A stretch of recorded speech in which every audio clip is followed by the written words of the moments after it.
Hola, buenas tardes. El Colegio de Arquitectos hoy nos honra en tener la presencia del arquitecto Óscar Ramírez Moreno, precisamente con un tema bastante interesante de historia. Yo creo que va a ser muy entretenido para todos y bastante enriquecedor. Pero también hoy nos acompaña Yardao Corsa, que es nuestro patrocinador, nuestro amigo y aliado. Muchísimas gracias, aquí Manuel, María Alexis, muchas gracias por estar con nosotros. Adelante, María Alexis. Muchas gracias, arquitecta Edna, y pues gracias al Colegio de Arquitectos de Hidalgo por darnos una vez más este espacio para platicar un poco sobre el tema del acero y la arquitectura.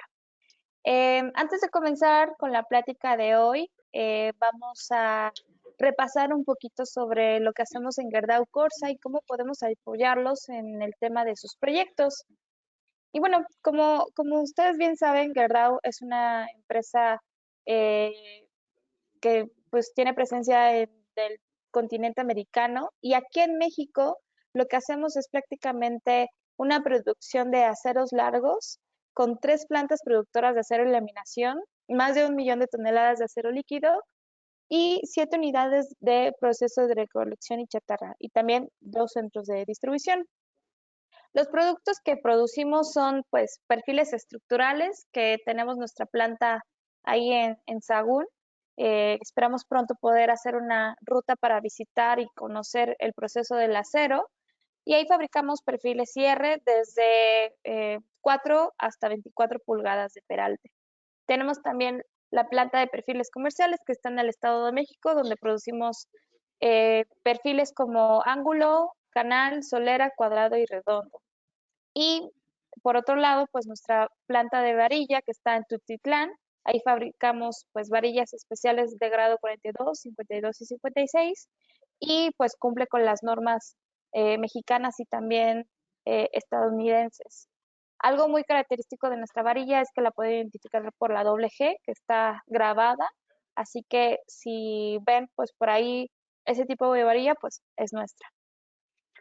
En el área de desarrollo de mercado y asistencia técnica, pues nos dedicamos a, más allá de pues promover este tipo de pláticas, pues es el uso del acero con este programa de conversión de proyectos que ya hemos hablado por acá. Y bueno, nada más para recalcarles lo que podemos hacer y cómo podemos ayudarlos es en la gestión gratuita de nuestro, de nuestro proyecto, bueno, de anteproyecto para la cimentación y estructura. ¿Esto qué quiere decir? Que a ustedes no les va a costar el análisis de estructural básico o preliminar antes de proyecto ejecutivo, en donde podemos hablar si nos conviene o no usar acero en ese proyecto. Esta es una asesoría que incluye también o podemos llegar al proyecto ejecutivo después de esta etapa.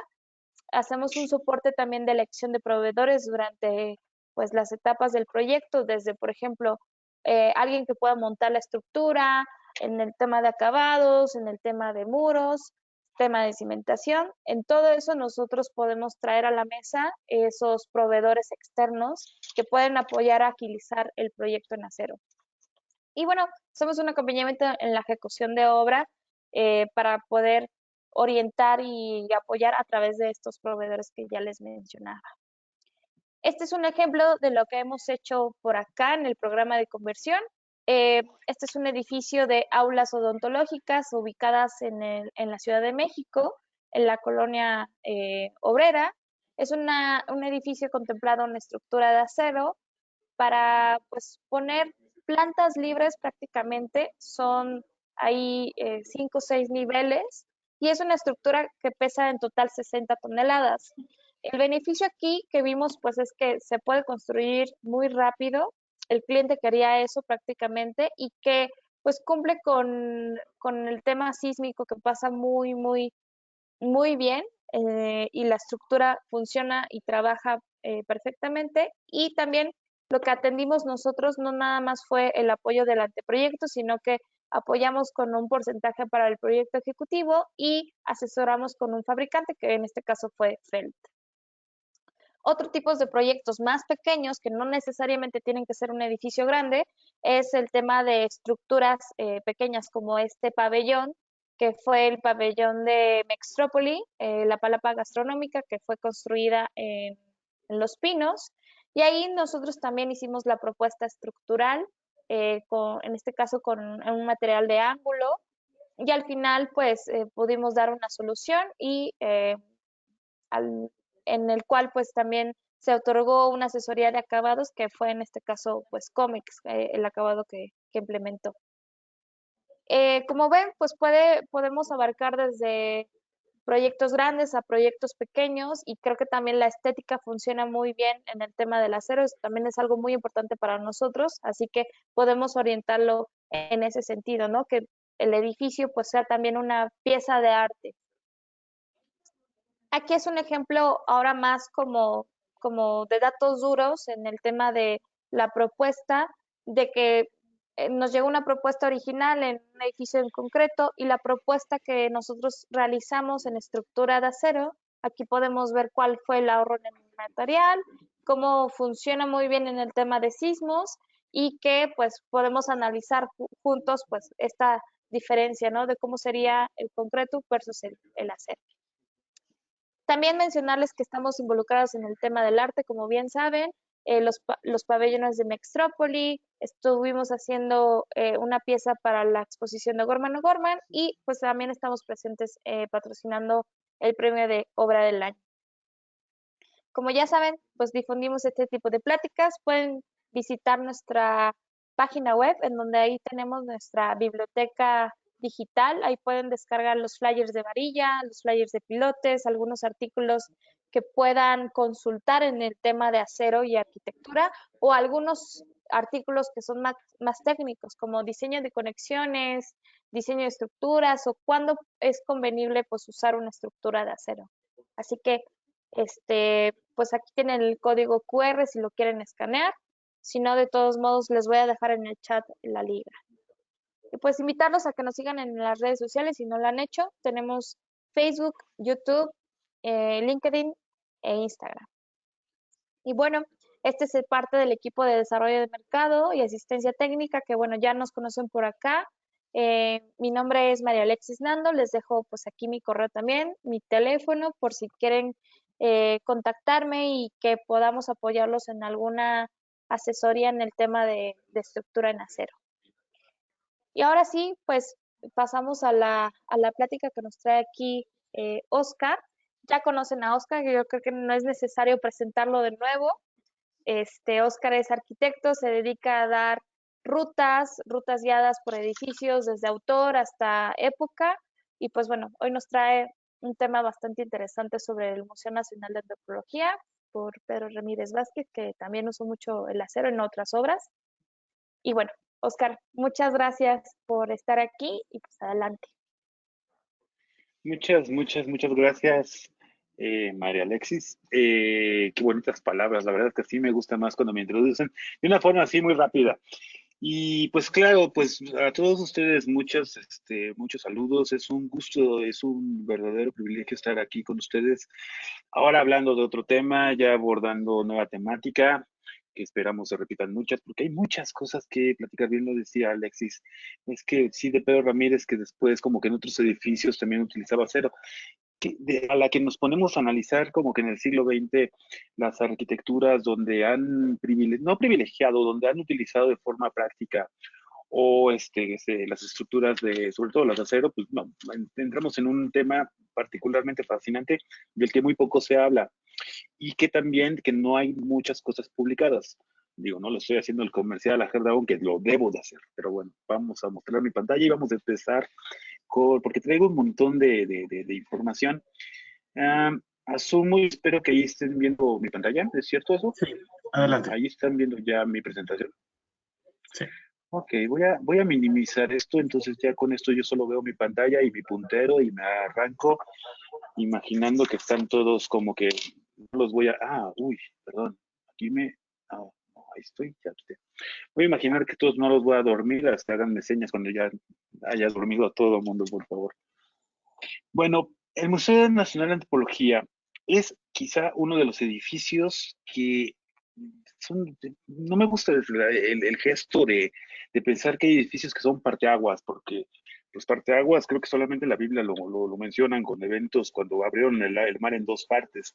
Yo creo que son edificios que están dentro de una jerarquía dentro de la historia de la arquitectura, donde son o más notables o no notables, por un lado, pero por el otro lado, que su repercusión directa hacia el gremio y hacia la siguiente producción de edificios tuvo un impacto. Entonces, visto desde esa perspectiva, antropología en los años 60 sí se convierte en un hito desde varios aspectos, no solamente lo constructivo. Y vamos a tratar de verlo así.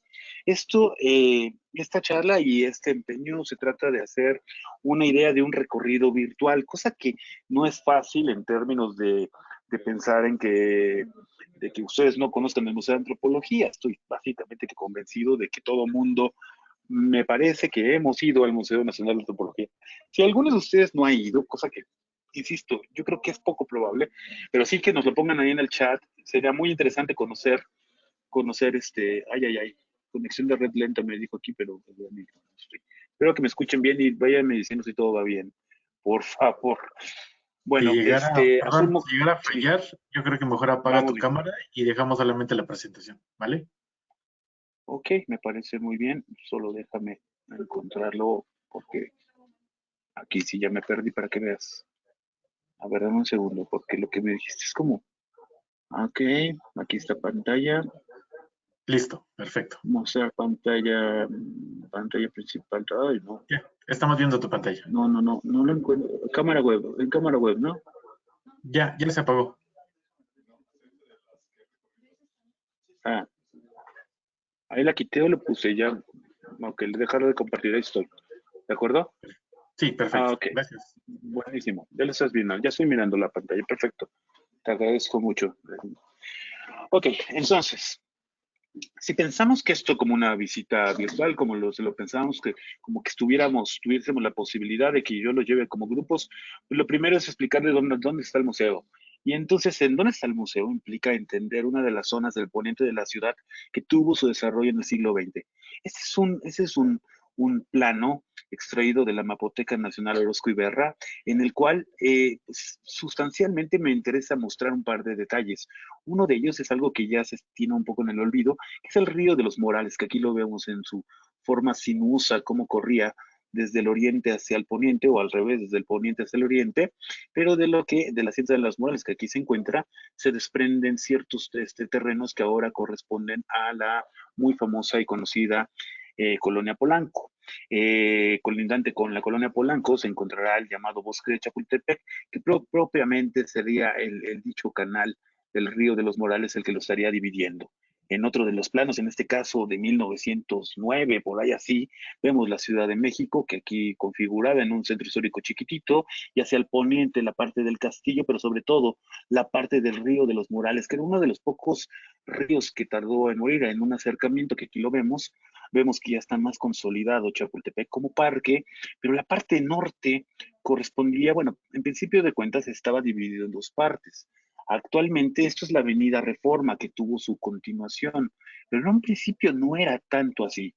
Esto correspondía a un sector que propiamente se utilizaba para equitación, gente montando a caballo, ocupaba básicamente esos terrenos y esta sección que no estaba pues ni siquiera muy poblada, que digamos.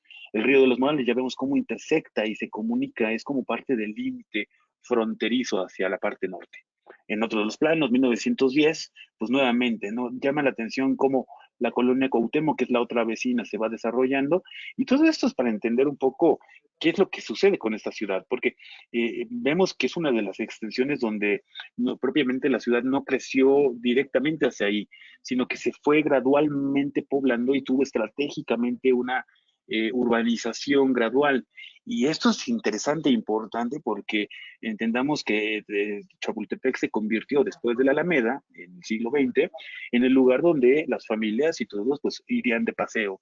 Y eso es parte del detonante de la importancia de esta zona, una zona de esparcimiento que tendría, digamos que un vínculo muy directo con las zonas ricas o las colonias ricas del siglo XX, donde vivirían pues los personajes pues más encumbrados tanto en lo económico como en lo político y en lo cultural. Y esa es la gran importancia de Chapultepec como un parque, el entender que es la transición urbana de una ciudad. Y entonces, en ese sentido, bueno, habría otra cosa que decirles, que bueno, aquí podemos ver el terreno más o menos, decirles que en toda la zona de actualmente Polanco y Las Lomas, pues se encuentran las embajadas de los países. Y eso es una, digamos que, cualidad que se ejerció a partir del siglo XX. No es gratuito que las embajadas estén en esa zona. Tiene muchos factores que no vamos a abordar en esta plática, pero es un factor importante a considerar. Bueno, en este sector, en ese de regreso con el Chapultepec que yo les platico, vemos los lagos artificiales y pues, nuestro monumento, perdón, nuestro edificio, antropología, se encontrará en este costado donde podemos ver que prácticamente no hay nada alrededor. Genuinamente solamente había algunas veredas, senderos que utilizaban para montar a caballo. Aquí una foto, disculpen aquí la foto que se la tomé de un libro y claramente en la esquina pues salió bastante mal, pero nos da un poco la idea de, sobre todo en la foto aérea de la compañía mexicana de Aerofoto, muy probablemente de los años 50, se puede ver un poco cómo se encontraba este sector del bosque de Chapultepec, que no era tan bosque en realidad, y que en otra de las fotografías aquí vemos lo que se encontraba en el terreno del actual museo, que eran apenas pues como unos galpones, unas bodegas que se utilizaban ahí, pues no, sin mayor importancia. Pero el resto me interesa verlo en su contexto. Y por supuesto, no hay que olvidar el río de los Morales que por aquí corría, ya para estos momentos ya estaba entubado, se había perdido dicho río. En otra de las imágenes vemos aquí, se encontraría el Auditorio Nacional, eso es Polanco, y esta es la zona de Chapultepec, la extensión de enfrente del lago, donde se encuentra el terreno del bosque.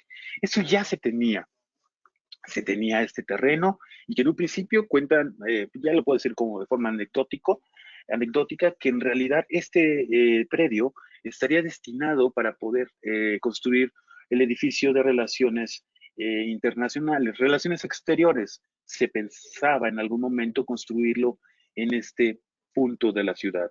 Mientras que, y aquí la imagen de cómo más o menos quedó, ¿no? Y en su intersección o la forma en cómo convive con la parte de Polanco, ¿no?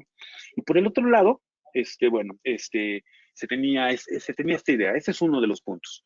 Después hay el otro antecedente que les tengo que decir es de que este no es el primer museo de antropología. El Museo de Antropología en realidad es el primero que habría existido en la calle de Moneda, número 13, que además la calle de Moneda pasa a la historia de este continente por ser la primer calle trazada en toda América, cosa que no es poca cosa.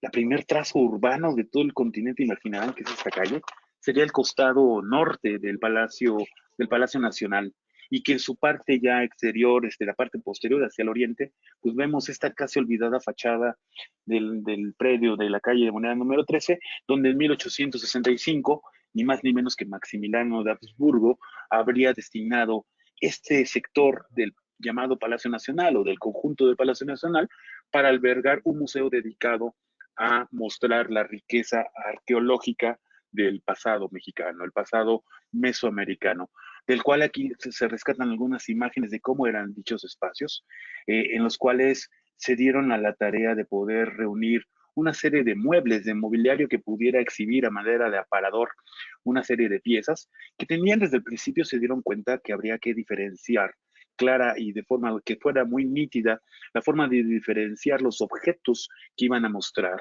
por el sencillo hecho de que en ese momento se vive, o en el país, vamos, se vive una muy clara riqueza y diversidad antropológica, lo que es resultado de nuestra herencia mesoamericana, y que al juntarlos parece que es la misma cosa, pero no lo es. Habría que explicarle a todo mundo que por un lado teníamos esta riqueza cultural de usos y costumbres y derivaciones, y por el otro lado tenemos una serie de objetos que son propiamente monumentos o esculturas que corresponden al periodo mesoamericano. Eh, Eran así, aquí uno de los patios donde se puede ver la Coatlicue, cómo estaba exhibida al aire libre. Por otros lados, los grandes hallazgos que habían encontrado en el centro histórico de la antigua Tenochtitlán, que sencillamente no tenían una explicación, solamente acumulados y solamente amontonados, de los cuales un Porfirio Díaz siempre se sintió orgulloso, y se hizo ahí su fotografía al lado de la conocida piedra de sol o calendario azteca. Dicho calendario que a su vez a veces se pierde la memoria, pero durante muchos años, aquí lo vemos, se encontraba en uno de los costados de la torre poniente de la Catedral Metropolitana, donde de hecho ya te cuenta la anécdota de que el ejército estadounidense, cuando pasaban marchando por ahí, jugaban al tiro al blanco para darle a la cara de dicho calendario. Y aquí lo estamos más o menos que mirando en estas imágenes un poco de época. Esta piedra la rescatan y se la llevan a dicho museo, donde iba a convivir con esas piezas que les muestro aquí, donde ya había un sentido ya de explicar los objetos más o menos por su género, es decir, aquí hay una serie de elementos desde mucho de artesanía, collares, algunas vasijas, a veces serán esculturas en piedra o en madera, cerámica, etcétera, etcétera, pero sin ir más allá, estaría básicamente que en un momento primitivo el estudio arqueológico de las culturas mesoamericanas, al menos aquí en México. Estamos hasta finales del siglo XIX, principios del siglo XX. Esto así duró. Lo curioso, duró algunos años. Lo curioso y lo interesante es de que básicamente la mayoría de los arquitectos que estudiaban en San Carlos, a 2 calles de ahí, pasaban a este museo y era parte de su formación el que ingresaran al edificio y pudieran conocer parte de dicho acervo, donde se encontraban las más monumentales piezas hasta ese momento descubiertas, como ya lo había mencionado, y que si bien no están, no están colocadas de forma muy, digamos que, adecuada en términos de admirar la pieza y de poder estudiar o poder nutrirse con una explicación historiográfica al respecto de dicho acervo, eso no existía y solamente se tenía el poder preservarlas y agruparlas. Y bueno, pues habría sido en ese momento en que aparece una anécdota bastante importante, al cual se le puso fecha finalmente cuando López Mateos, el presidente Adolfo López Mateos, llega a la presidencia y entonces en el momento de asumir la presidencia, Pedro Ramírez Vázquez va a felicitarlo ya siendo presidente. Hay que decir que eran amigos, eran muy cercanos amigos, habían trabajado juntos. Antes de ser presidente, López Mateos era el secretario del Trabajo.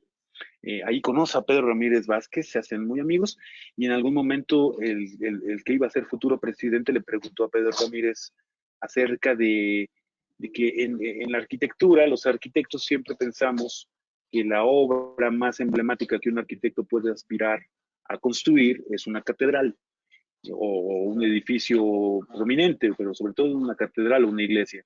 Y le preguntó a Pedro Ramírez que cuál era el edificio que más le interesaría hacer como arquitecto, a lo cual Pedro le dijo que a él le interesaba hacer un museo digno donde se pudiera mostrar todo el acervo prehispánico, un museo nacional de antropología. Hacia lo cual pues se quedó como que en la idea y cuando asumió la presidencia López Mateos, se sabe que Pedro Ramírez Vázquez salía a felicitarlo. En la felicitación, el nuevo presidente ya electo le habría dicho casi que al oído, arquitecto, se nos va a hacer el museíto. Así con esa idea, con ese museíto, habría partido, se habría quedado como una idea importante de gobierno de López Mateos. Sin embargo, habría pasado más de medio sexenio y no habría empezado, pero ni la gestación de dicho edificio. Jaime Torres Bodet, el secretario de Educación Pública, habría estado muy interesado y habrían empezado a gestionar y a decidir que efectivamente se hiciera dicho edificio, para lo cual le pusieron una fecha. Y esa fecha, una fecha de inauguración, y el arquitecto, pues básicamente que ya estaba dado, era Pedro Ramírez Vázquez, y aquí vemos que habría nacido y muerto el mismo día, solamente con una diferencia de 94 o 93 años, me parece.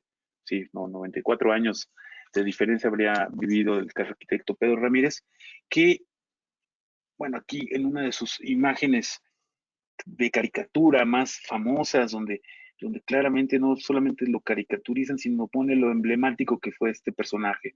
El personaje con los planos bajo el brazo, con la mano hacia adelante, siempre echado para adelante y con la escuadra, el gran organizador. Pedro Ramírez es el gran constructor, digámoslo así, y que bueno, el siglo XX no se puede entender sin su paso en la arquitectura, por no decir también que sin su arquitectura. Pedro Ramírez Vázquez, y aquí algunas imágenes de antes de que tuviera anteojos, cuando en esta foto donde pues cuando era cuando era estudiante de arquitectura, ya hace algunos años, en el año del 37, que pues habría estudiado arquitectura y que curiosamente Pedro Ramírez se habría graduado con una tesis inclinada hacia el urbanismo. Su gran profesor, José Luis Cuevas, que en esta imagen podemos mirarlo, que lo lleva como que tomado el brazo a Pedro Ramírez, es que con este urbanista, con este gran urbanista, es con quien desarrolla su tesis y genera sus primeras chambas como urbanista. También empieza a dar clases con José Luis Cuevas. Eso a veces se olvida un poco, pero la formación urbanística de Pedro Ramírez es determinante y crucial para cualquier proyecto. Yo pienso que de la arquitectura de Pedro Ramírez hay que leerla desde el punto de vista urbano antes que de lo arquitectónico, porque de lo arquitectónico podemos entrar en grandes bemoles, pero hacia el urbano y sus micros urbanismos, yo pienso que ahí está la clave para entender la eficiencia de sus edificios. Y en ese sentido, sabemos que en algún tiempo muy temprano, recién titulado, empieza a hacer clases, empieza a ser profesor, perdón, y que le da clases a esta mujer, que además aquí está su acta de calificaciones, ni más ni menos que Olga Campuzano Fernández, que a la postre y al muy poco tiempo se habría convertido en su esposa. Pues aquí sí aplicó la de que la alumna se fue con el profe, digo, eran otros tiempos, hay que entenderlo así. En la actualidad ya hasta puede ser como un poco no tan bien visto, pero el amor triunfó y entonces sí que se fueron al altar y sí que tuvo algún tipo de resonancia para salir incluso hasta el periódico, como de esas bodas todas honrosas, de los cuales se puede ejemplificar un poco el ascenso de Pedro Ramírez hacia el poder. Y ese llegar al poder, que es una de las grandes elementos que se ha tratado de Pedro Ramírez, la verdad es que hay que entenderlo como una de las grandes herramientas del arquitecto que tuvo a su alcance para hacer pues su obra arquitectónica, llegando al grado de, como en esta imagen vemos, de dar hasta el grito de independencia en 3 ocasiones. De hecho, su hijo Javier Ramírez Campuzano lo trae ahí en Instagram o en alguna red social, lo trae a recuerdo esas imágenes para entender un poco la cúpula que habría alcanzado Pedro Ramírez en el poder. Y en ese sentido, su cercanía con estos dos autores, que son los otros autores del museo. No podemos dejar a un lado a Miguel Alemán y a Jaime Torres Bodet, que a veces hasta se olvida su cara, ¿no? Se olvida cómo eran sus gestos, y aquí los podemos ver un poco, por eso los traigo un poco a colación.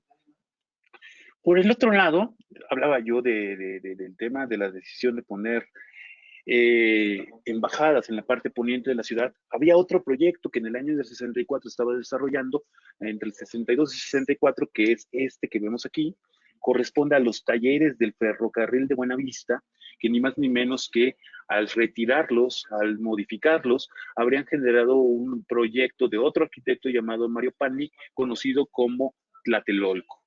El conjunto urbano de Tlatelolco, que aquí lo vemos ya finalizado con, curiosamente, y precisamente el edificio de Relaciones Exteriores de Pedro Ramírez Vázquez. Es decir, se sabe que parte del poder de Pedro Ramírez fue haber hecho este gran enroque, este gran cambio de planes, porque al desarrollo de la unidad Tlatelolco se pretendía que el Museo de Antropología se encontrara justo a un lado de las ruinas de Tlatelolco recién descubiertas.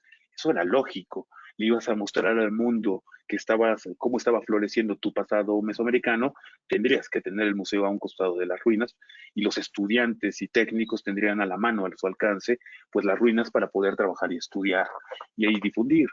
Pedro Ramírez, con una pincelada urbana, decide sugerirle a las autoridades correspondientes que cambien la idea de que el edificio de Relaciones Exteriores, en lugar de estar en Chapultepec, lo pasen a Tlatelolco y a su vez el museo lo pasen a Chapultepec, con el gran y con la gran panorámica, la gran visión de que el edificio en Chapultepec podría cohesionar una zona de esparcimiento de la ciudad, conocida como el Bosque de Chapultepec, y que se iba a unir a otros proyectos de museos en la ciudad, cosa que fue muy notable dicha idea.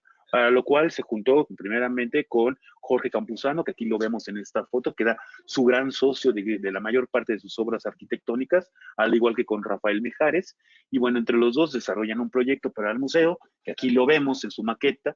Aquí vemos presentando la maqueta Pedro Ramírez, mostrando de que tiene este inigualable y conocidísimo paraguas, y que bueno, pues también habría aquí la maqueta, esa fue la maqueta presentada.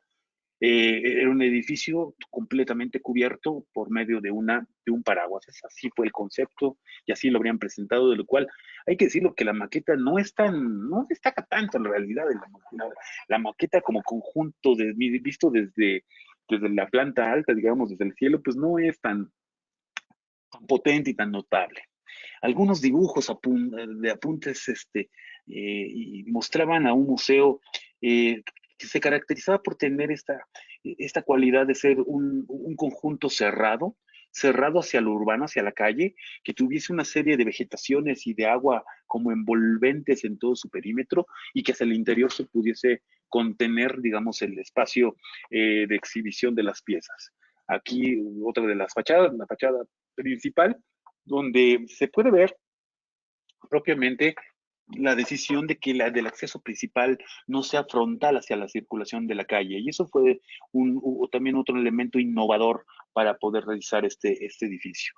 Se sabe, y aquí en el conjunto ya más propiamente de la planta de conjunto, con los edificios ya extraídos de lo que corresponde a las salas y sobre todo el conjunto, podemos leer de que no parece en realidad que estamos hablando de 5 grandes edificios y hay que enumerarlos porque a veces como que se siente que es un solo edificio, pero hay que verlo como varios edificios. Un primer edificio que va a contener la parte de vestíbulo, guardarropa, sanitarios, aulas de enseñanza, biblioteca y administración, vestíbulo con un pequeño auditorio y una sala de usos temporales, así como un auditorio, como un primer bloque muy grande, que aquí lo vemos, es uno de los más grandes, pues sí, bloques del conjunto, y que una vez cruzando la puerta de forma aislada se encuentran 4 edificios, uno en bloque, un primer bloque bastante denso, que aquí lo podemos mirar, continuo,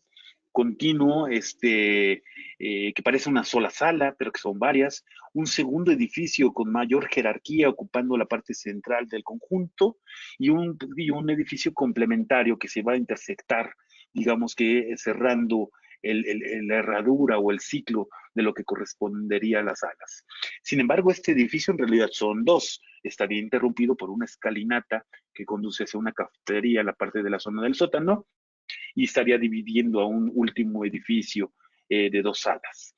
Todo esto cubierto o semicubierto, al menos la mitad del espacio abierto, por medio de este gigantesco y elocuente paraguas, un alarde tecnológico bastante importante. El edificio es de 3 niveles, un sótano que va a contener toda la parte de bodegas, una planta baja que contendrá parte de todas las salas, 10 en total, 10 salas en planta baja, y una planta alta con otra vez 10 salas.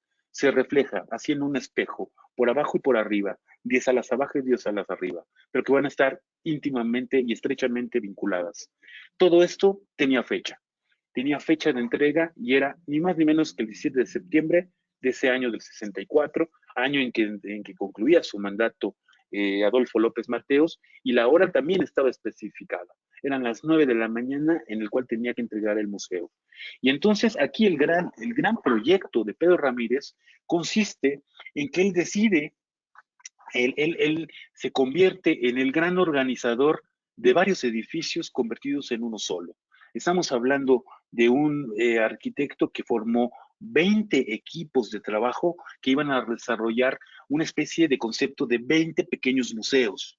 Y entonces, al generar equipos autónomos con sus respectivos y consolidados equipos de trabajo que pudieran actuar, pero de forma autónoma, lograría que al mismo tiempo hacer como 20 museos que se conviertan en uno.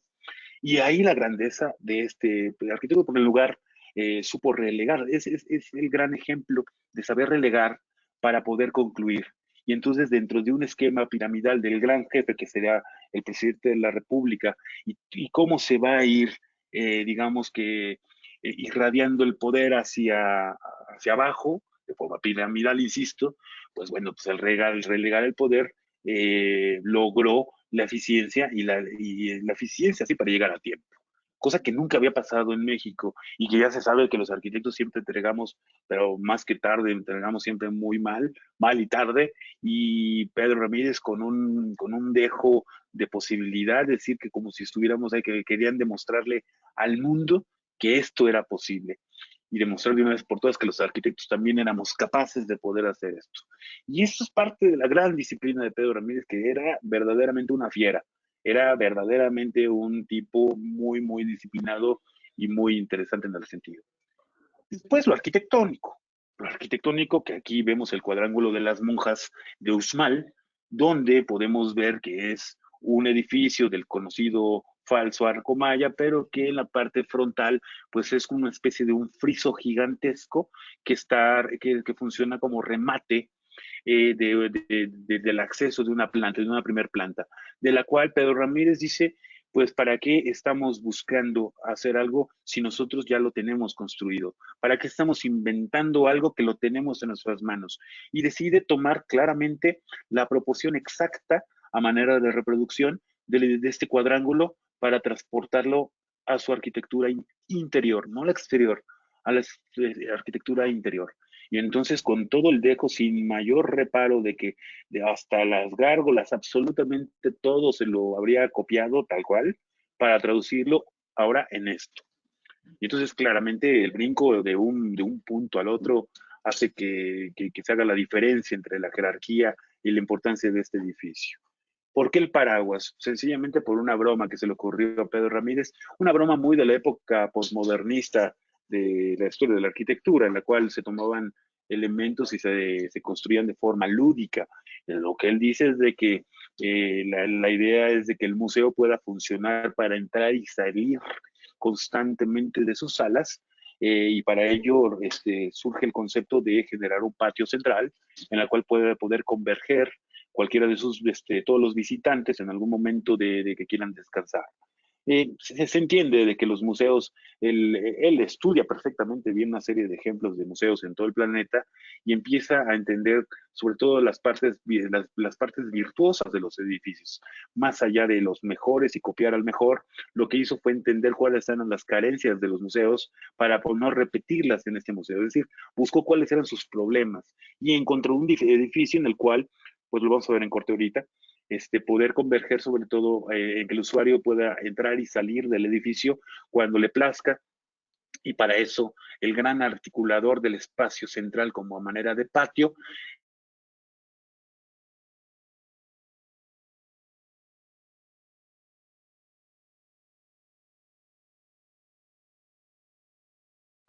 Oscar, no te escuchamos.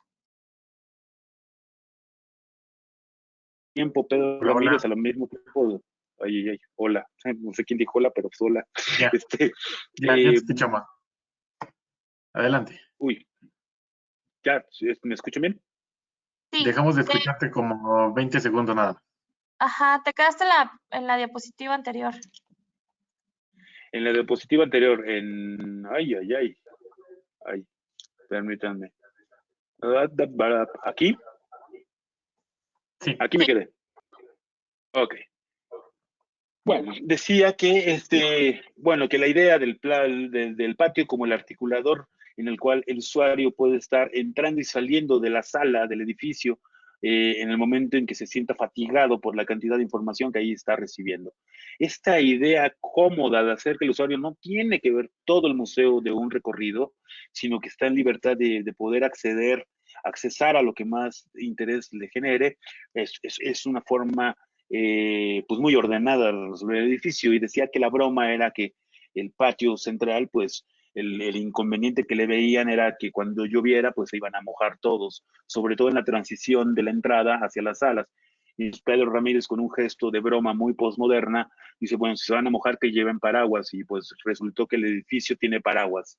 Y esa es la idea del origen del paraguas. El concepto surge básicamente de ahí.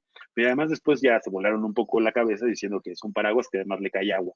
Pero bueno, eso vamos a verlo en un momento. De regreso a esta imagen, solamente la puse aquí para decir de que al mismo momento en que se hacía este empeño, también aquí en este sector del Bosque de Chapultepec se estaba haciendo el Museo de Arte Moderno, obra también de Pedro Ramírez Vázquez.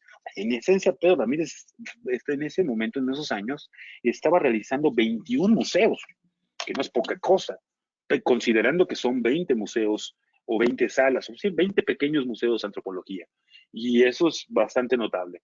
Bueno, pues también ubicado a un costado de la extensión de Avenida de la Reforma, el acceso, y eso es interesante, aquí ya me lo estoy llevando a la entrada, podemos ver que esta esquina, que si bien tenía la gran virtud, o sigue teniendo la gran virtud de ser un elemento completamente arbolado, se desprendía una calle de acceso hacia dichas bodegas que ya se tenía, que se habían dispuesto como terreno. Es un predio de 79.700 metros cuadrados, 79.700 metros cuadrados para el museo, con toda la libertad que ustedes puedan imaginar. Y esta imagen que vemos aquí con un amigo ciclista muy bonita, por cierto, así es más o menos como se ve en la actualidad. Sigue siendo la misma calle. Lo que hace Pedro Ramírez es conservar la calle y el acceso, entendiendo que si desvía la circulación de acceso del museo a una pequeña calle, no va a generar disturbios en la avenida del Paseo de la Reforma. En una época donde no había problemas de tráfico, pero que entendía perfectamente que en algún momento este punto de acceso puede ser un punto de mucha aglutinación de personas. Para tal efecto decide generar esta pequeña calle, el acceso, la cual por medio de una rampa se desciende hacia un subnivel que contiene, al bajarse, digamos, debajo de esa plataforma, tenemos esto, que serán las entradas propiamente de parte de la museografía, de la entrada a las bodegas de forma directa, es decir, un camión que traiga nuevas piezas cuando descarga por aquí, abren estas puertas de par en par y por ahí entran y salen las piezas. Y del otro lado podemos ver que se asoma pues una fuente. En la actualidad le han puesto lockers, pero bueno, es una plataforma de una plaza que en la parte de abajo, donde ya vemos las grandes vigas de acero que se utilizaron para poder salvar este espacio, y que el usuario al bajar, al descender aquí en automóvil, o el grupo de chiquitines, al descender del autobús que vengan a hacer un viaje de práctica escolar, pues claramente este es el espacio, la transición para después de dar la vuelta subir en una escalinata que aquí la vemos y podrían llegar a la plaza principal, ya alejados del ruido, alejados de toda esta, digamos, alejados de la ciudad, teniendo la experiencia de recorrido, que una vez al cruzar, bueno, hay que decir de que hay una placa conmemorativa ahí con Pedro Ramírez Vázquez en el descanso de esta escalera, y que al dar la vista, pues te va a aparecer el museo con esta fachada donde no te cabe duda que es de México, no solamente por la bandera, sino por el escudo. Tal parece que eso se había convertido parte de su lenguaje de Pedro Ramírez en sus edificios. Recordemos la Cámara de Diputados, recordemos el Museo del Templo Mayor, etcétera, y muchos etcétera, donde, tengo que quitar, disculpen ustedes, tengo que quitar los audífonos, que ya se le acabó la pila. Espero que, indíquenme si me están escuchando en lo que apago mis audífonos. Y... Sí, sí te escuchamos todavía. Sí, ok.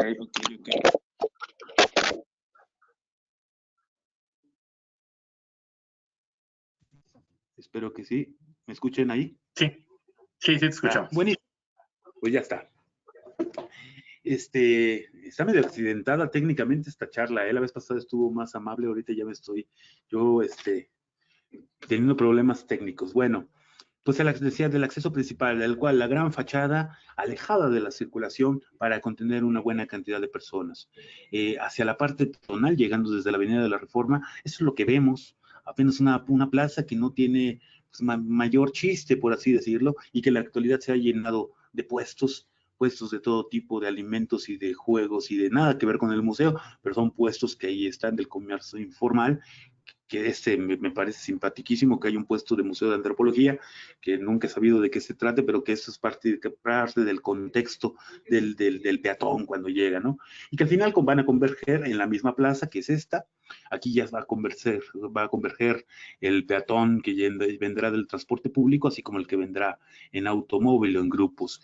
Y esto es bastante notable en su acceso, que les decía, esta firma de Pedro Ramírez, que si nos despegamos un momento, vemos que el edificio en sí desde arriba pues no hace tanto sentido. Su monumentalidad es acorde a el diseño de un diseño a la altura de los ojos, es decir, no es un edificio para mirarlo desde arriba.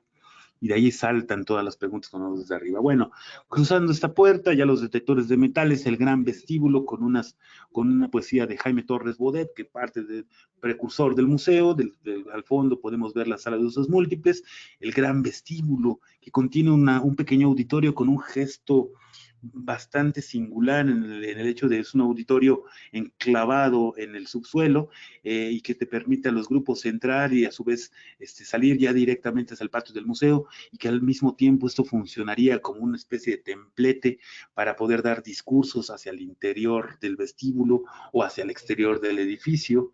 Y entonces vemos que por fuera ese volumen se sale y hace esta transición del piso de mármol ya mezclado con el piso de piedra volcánica, ya con este cambio de texturas que te indica que ya estás adentro, que no estás afuera del edificio.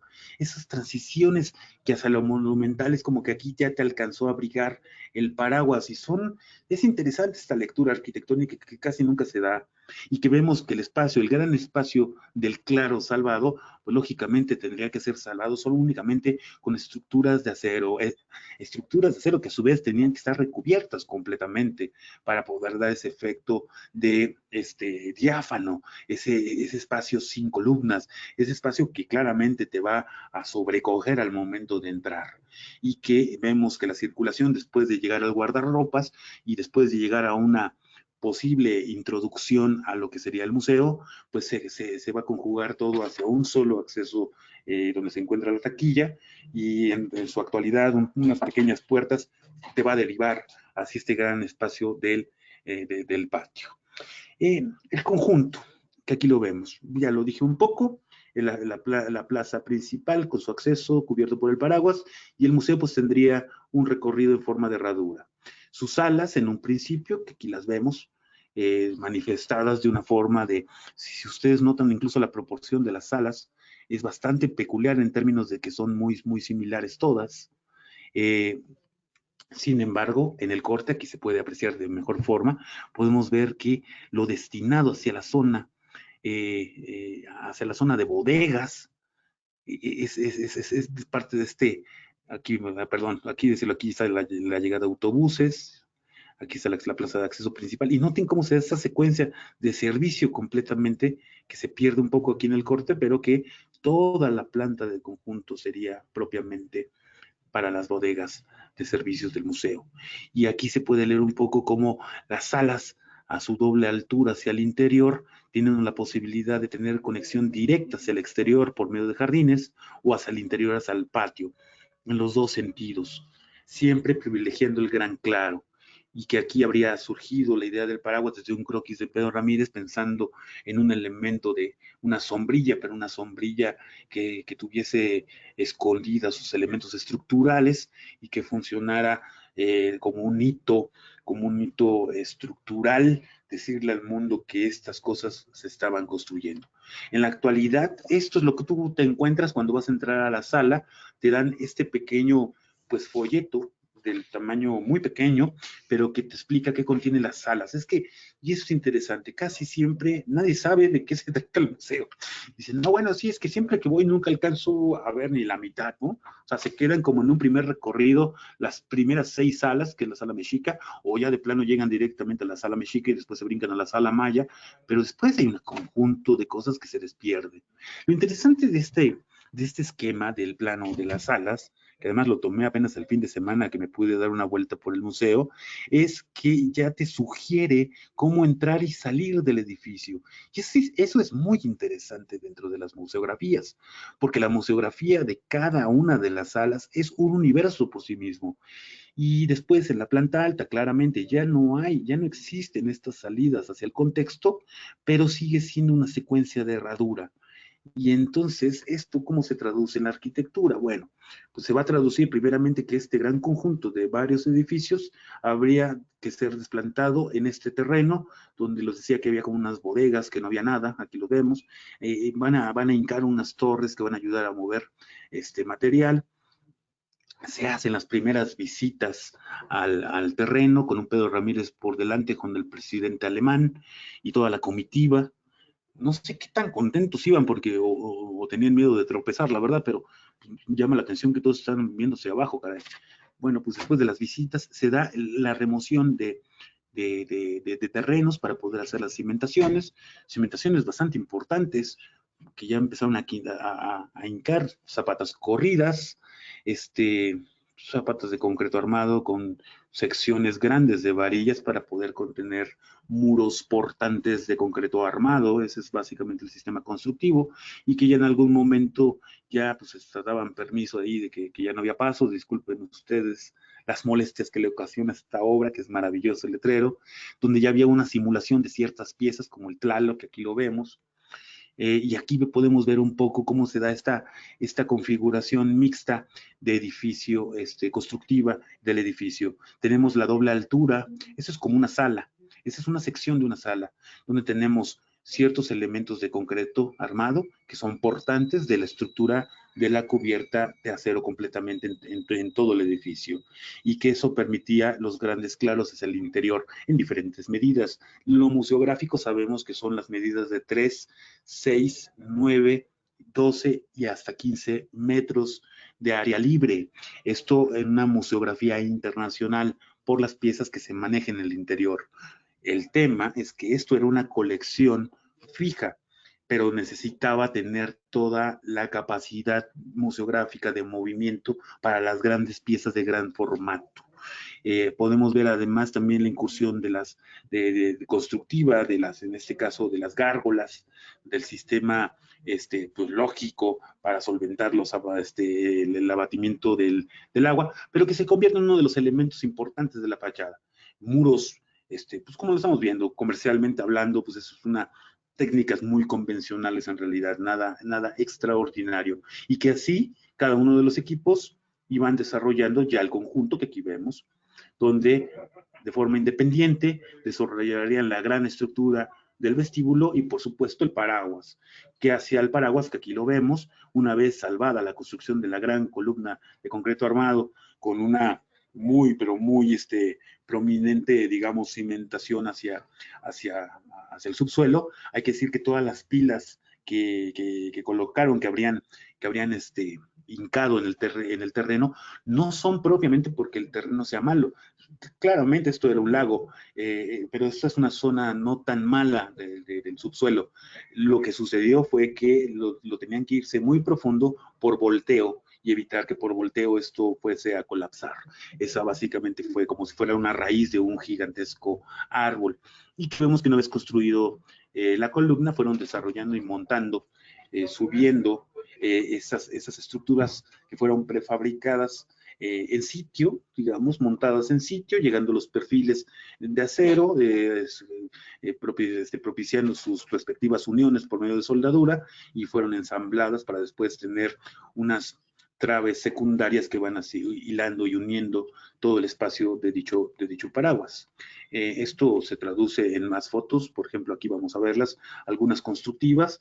Vemos cómo se coló una primera parte de dicha columna, de la cual hacia su segunda parte, antes de consolidar el fraguado del concreto, se tuvo que establecer finalmente, digamos, la estructura colgante de los tensores, que estamos hablando de 80 tensores de acero estructural, por supuesto, de los cuales se desprenden o que están, digamos, amarrando o sosteniendo 20 estructuras radiales, que estas son, y ese es el conjunto que forma el conjunto del paraguas, que en su intersección, digamos, nodal, vemos cómo, pues bueno, cómo lo resolvieron estas intersecciones entre el concreto armado junto con el anillo de compresión, me gustaría mencionarlo, que forman las 20 estructuras radiales de acero que forman el paraguas, y que después de eso habría tenido ya la consolidación del conjunto por medio de la aplicación de una lámina de aluminio,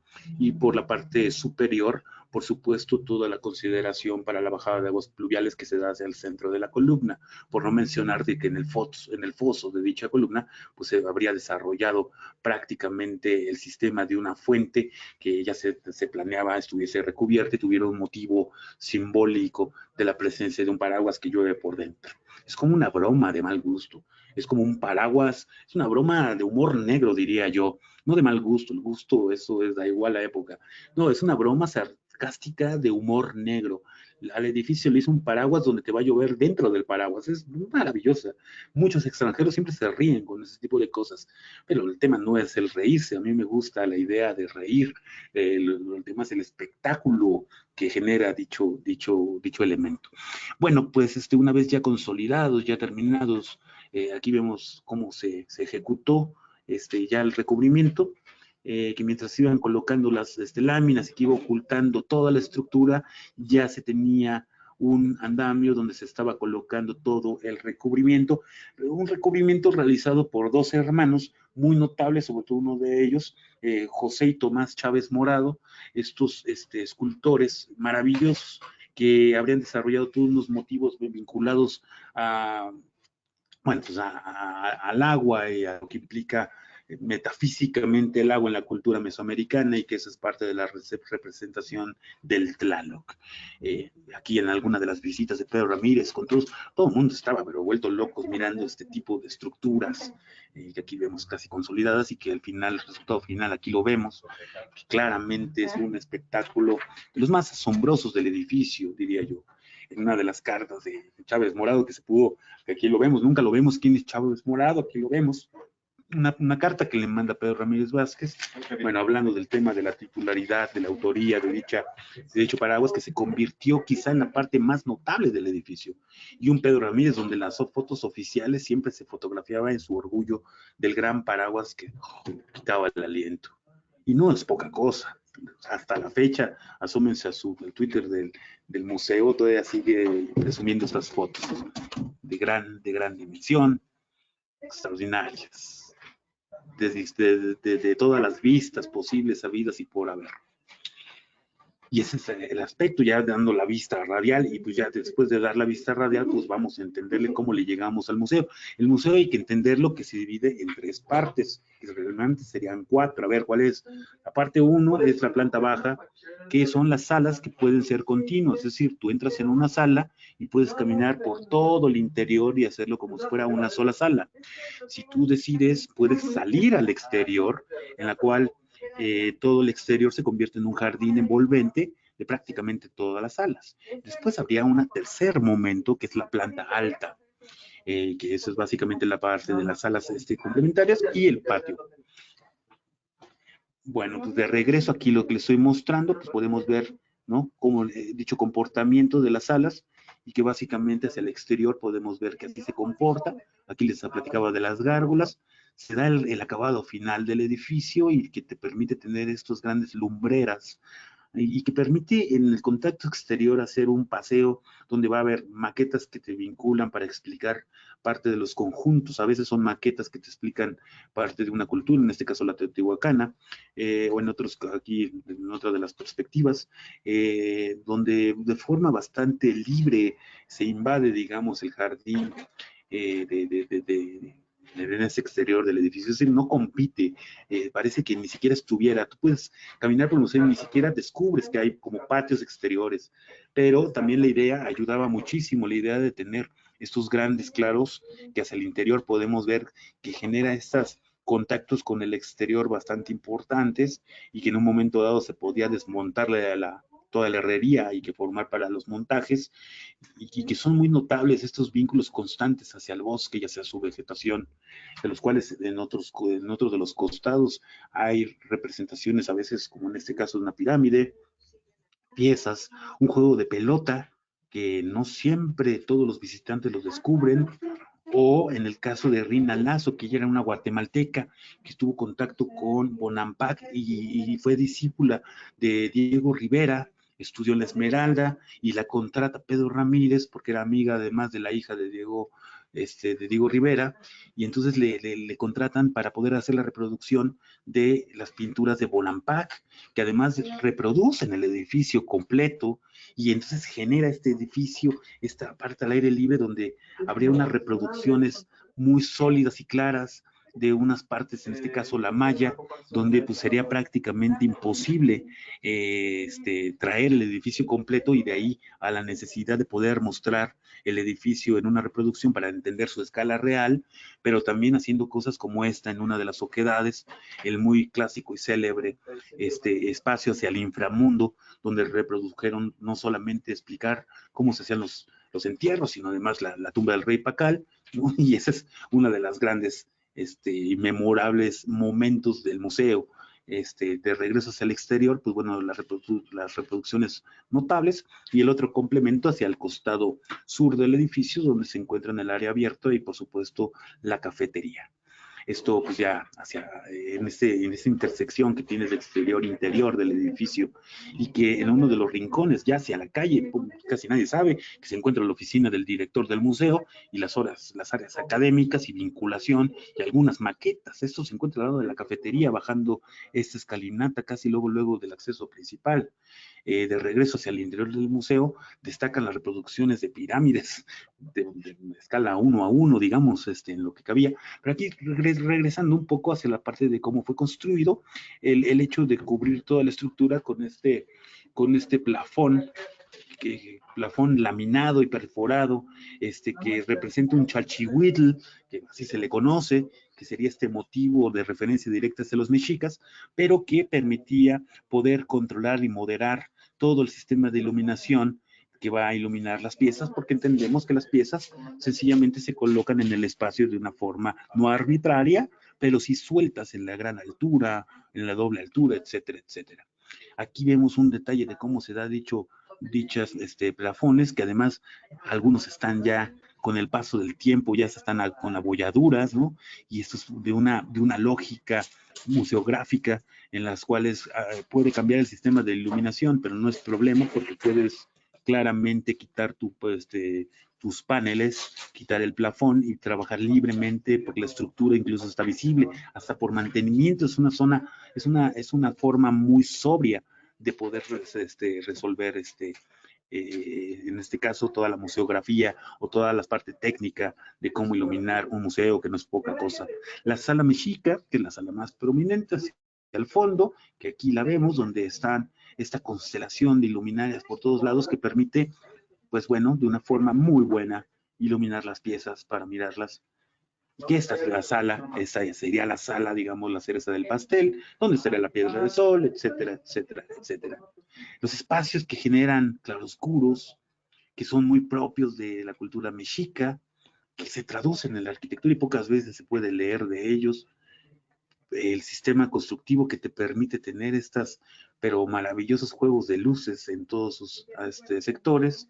Vean cómo no me refiero hacia la parte de lo que aquí se muestra, solamente decir que lo museográfico es realmente amable, por no decir del piso de mármol, que le da una perfecta, digamos que, durabilidad, ¿no? Como material, o como después en la planta de la planta alta. Pero antes de eso, decir que en el techo casi nunca se nota que hay unos domos construidos con fibra de vidrio que permiten la iluminación interior en las salas de la planta alta, y que son varios y diversos y que casi nunca se notan.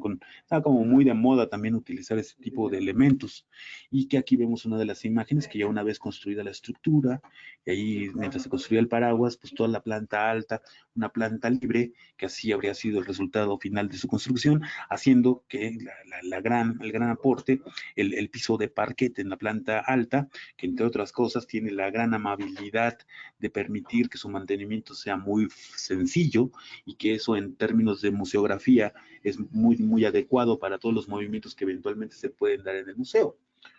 Esto está contenido o colmado o envuelto con una celosía de un artista, Manuel Felgrés, que habría hecho este motivo contemporáneo de formas para poder permitir que se dé, pues bueno, la privacidad del recorrido del pasillo de la planta alta, por un lado, pero por el otro lado también el resguardo de las piezas de dichas áreas del museo.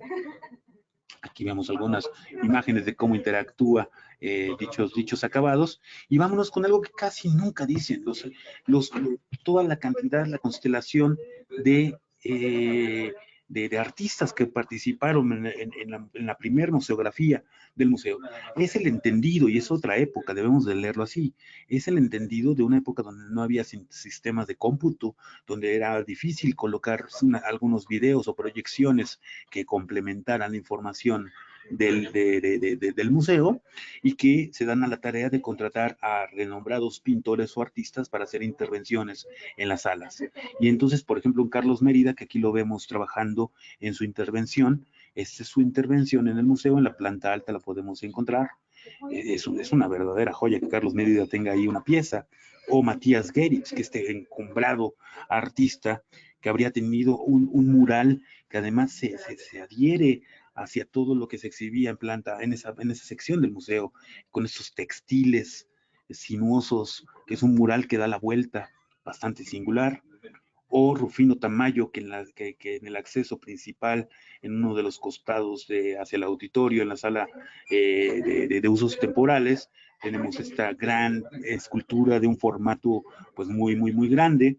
O Raúl Anguiano, que habría hecho estas míticas interpretaciones de la cultura mesoamericana, habría que decirlo, esa es la sala maya, digámoslo así, Raúl Anguiano, y que es de gran, pero gigante formato, dicha pieza. O Luis Covarrubias, que a él le debemos muchas de las pinturas que siempre son, yo, por ejemplo, esta siempre pensaba que era de Diego Rivera, y pues no es cierto, es de Covarrubias. O esta en la entrada de la sala Totihuacana, donde claramente sigue teniendo una utilidad completamente didáctica, porque es una forma de representaciones completamente simples y sin textos, que permite poder entender los horizontes preclásicos, posclásicos de la cultura mesoamericana.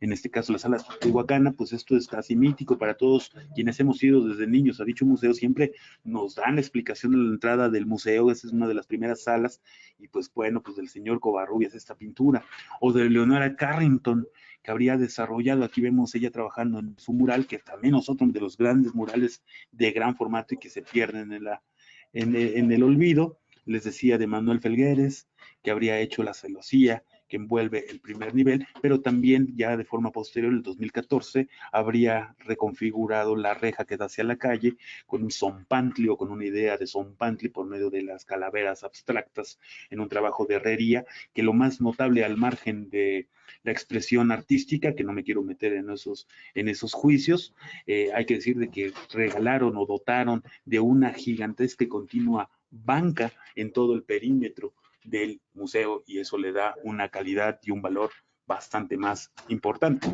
Y después, bueno, ya se hizo el museo, como les decía, fueron 20 equipos, 20 equipos sí, pues 20 cuadrillas, no, perdón, fueron 25 cuadrillas independientes, que incluía carpintero, herrero, pintor, pintor digamos, de brocha gorda, y pintor, pintor de artista, pues, museógrafo, arquitecto responsable, y así cada uno de los equipos llegaron a la culminación, y vino la parte más, quizá más divertida, entretenida, que era la mudanza de las piezas, que es lo que iba a terminar el museo.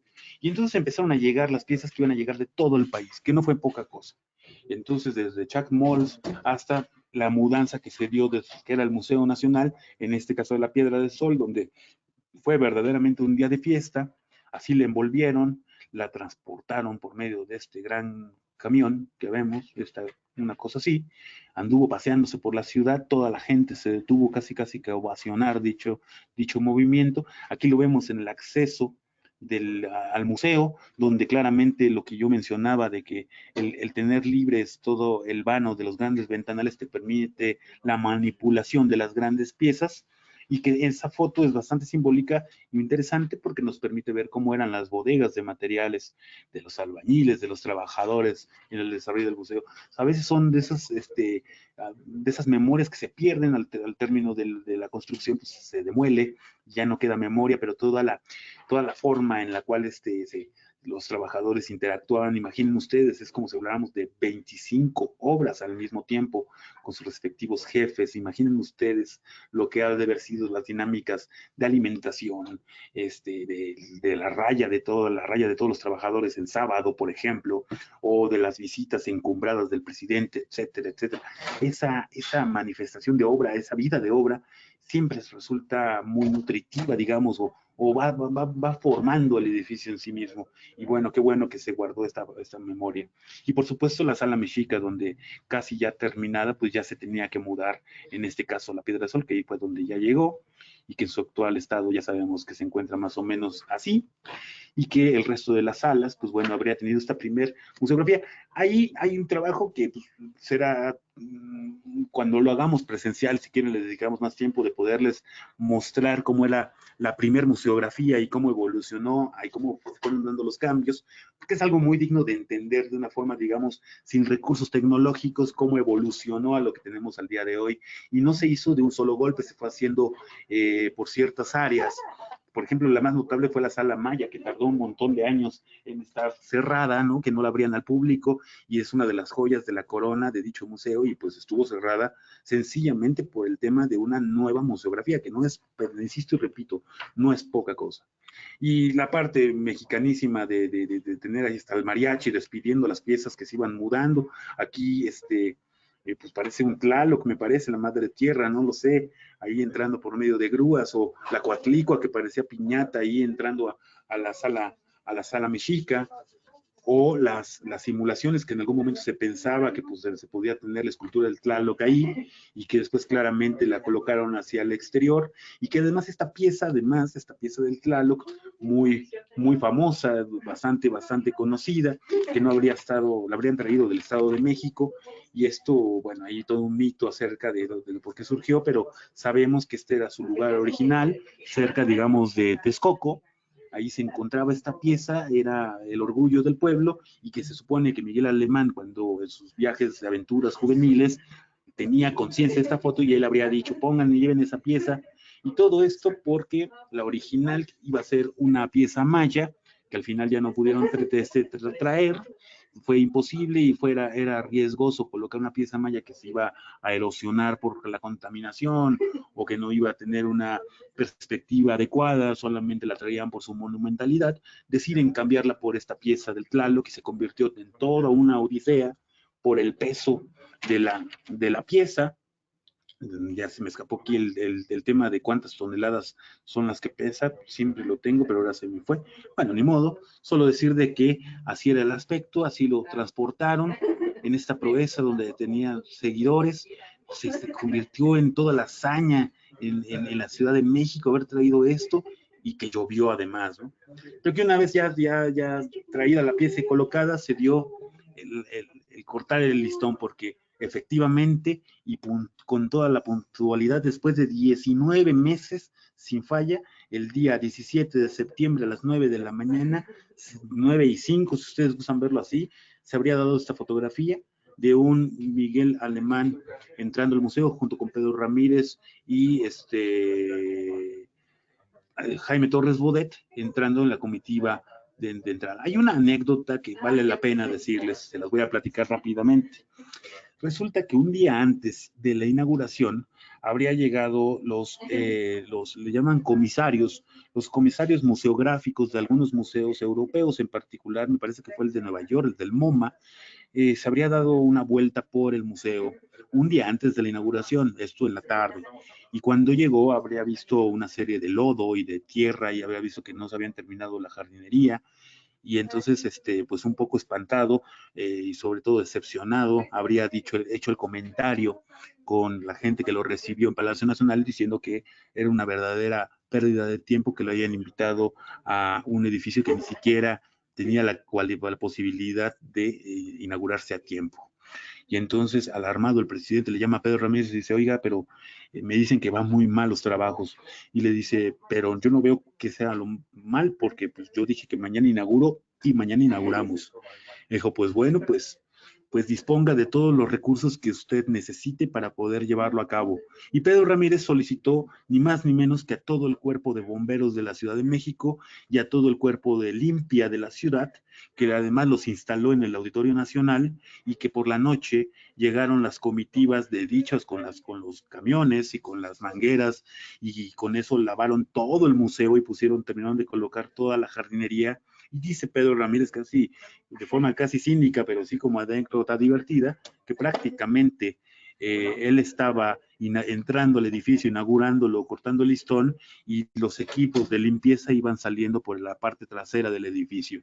Y así con todos los pisos húmedos, habría entrado Miguel Alemán, sorprendido y alucinante la experiencia de un museo de esta naturaleza, con esta capacidad.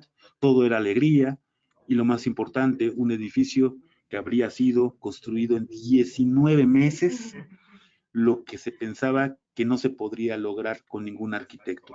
Y aquí les dejo un video mientras voy hablando, un video de la inauguración, que es bastante grandilocuente por el formato, por no decir también de la narración. Digo, lastimosamente no lo voy a poner, pero vean las imágenes, no se fijen en la narrativa sesentera, ¿no? Del gran acontecimiento de hacer orgulloso a todos los mexicanos, con los soldados, con los honores a la bandera, con toda esta pompa y gloria que claramente te llena de orgullo, ¿no? Tener ese tipo de edificios. Bueno, cuando quieran búsquenlo en YouTube, ahí lo encuentran. Ahí está don Jaime Torres Bodet. No, hombre, las copetonas, las señoras copetonas, bien acicaladas, ¿no? Para la foto de la sociedad. Es una joya este video. El presidente de la República forjó una frase de trascendencia: que la grandeza de ayer nos inspire en la libertad para la grandeza del México eterno. Hijo, el Tigre Azcárraga, presente en primera fila, y pudieron ver, no podía faltar en ese aparato de este México que ya no existe de algún buen modo, ¿no? Ya no existe este México que te permite desarrollar edificios de esta jerarquía, y no lo digo como una crítica, ojo, lo digo como que la proeza de ejecución en todos sus sentidos, todos los niveles. Bueno, les quito un poco más. No dura mucho, no se me espanten, la verdad es que es muy corto, ya va a terminar. 18,000 años de historia, desde la aparición del hombre en México hasta la conquista.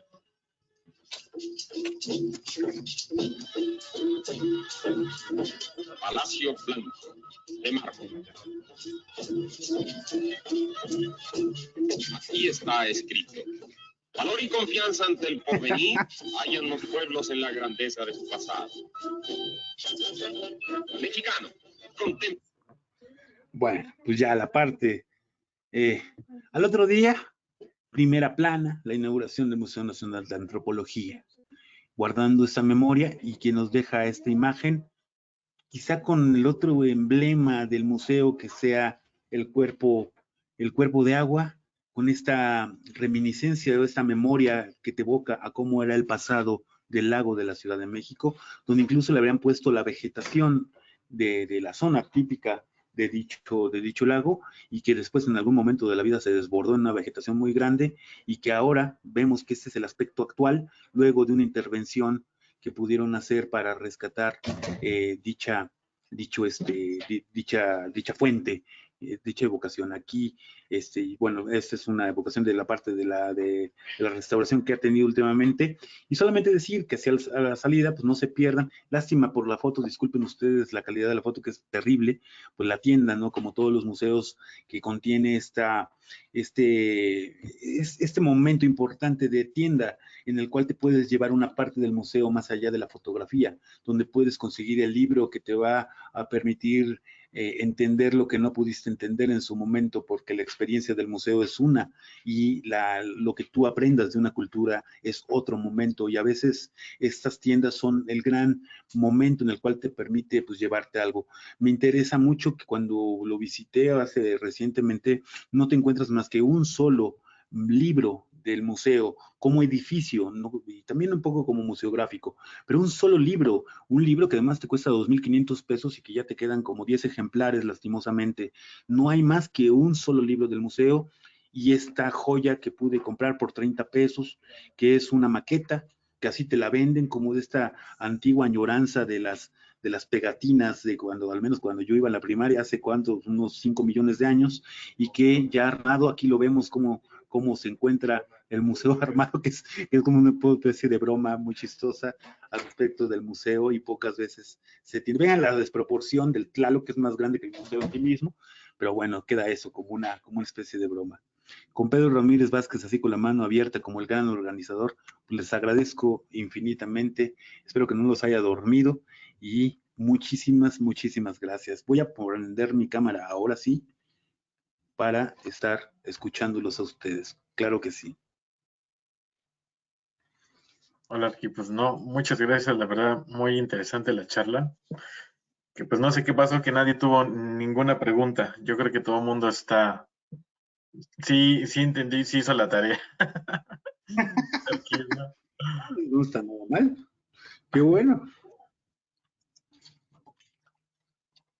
Bueno, si Por ahí alguien nos tiene dice justo, una con toda cita. confianza. Marigel nos dice, para nada, dormir, dice que estuvo genial. Sergio Olvera González también nos dice, excelente presentación, felicidades. Entonces sí estaban poniendo atención. También Jorge Aguilar nos dice, gracias por la plática, muy interesante, clara y profesional. Sergio González, ninguna pregunta, genial la historia de la construcción. Y también nos dicen, deliciosas fotografías. Brenda Amador nos dice, gracias por esta excelente presentación. Y pues bueno, creo que no hubo dudas, solo muchas felicitaciones. Arquiedna. Yo les agradezco infinitamente, por ahí había dejado mis redes sociales, pues por ahí estamos, si les surge alguna duda, con toda confianza, pues para eso están y pues muchas gracias. Yo quiero comentar algo. Sí, sí. Ahí pongo la cámara. Pues nada, creo que es súper evidente que más allá de, obviamente, todo el trabajo del acero y, bueno, otros materiales que son evidentes en el estilo de arquitectura de Pedro Ramírez Vázquez y los modernistas principalmente, creo que podemos ver algo que es tangible, ¿no? El poder de un arquitecto para poder trazar una ciudad y trazar diferentes cosas. Creo que una vez le escuché una frase a Miquel que decía como, el urbanismo sin poder es solo un hobby. Entonces, también es algo muy interesante para analizar desde esa perspectiva. Y pues ya, era todo. Bueno, hay que decir que esa frase que dice Miquel, en realidad es de José Luis Cuevas y la decía todo el tiempo Pedro Ramírez, y se encuentra en la tesis de Pedro Ramírez, y se encuentra Órale, justamente diciendo... no sabía. El arquitecto, un arquitecto sin poder, pues es un hobby, bueno, un urbanista, decía más bien. Pero está ahí bien. Bueno, súper bien. Muchas gracias, Oscar. Estuvo súper padre. Le voy a leer otros comentarios, perdón, antes de finalizar. Sí, sí. Humberto Augusto nos dice, excelente plática, felicidades. Marigel dice, pues quiero ir, hay que visitarlo.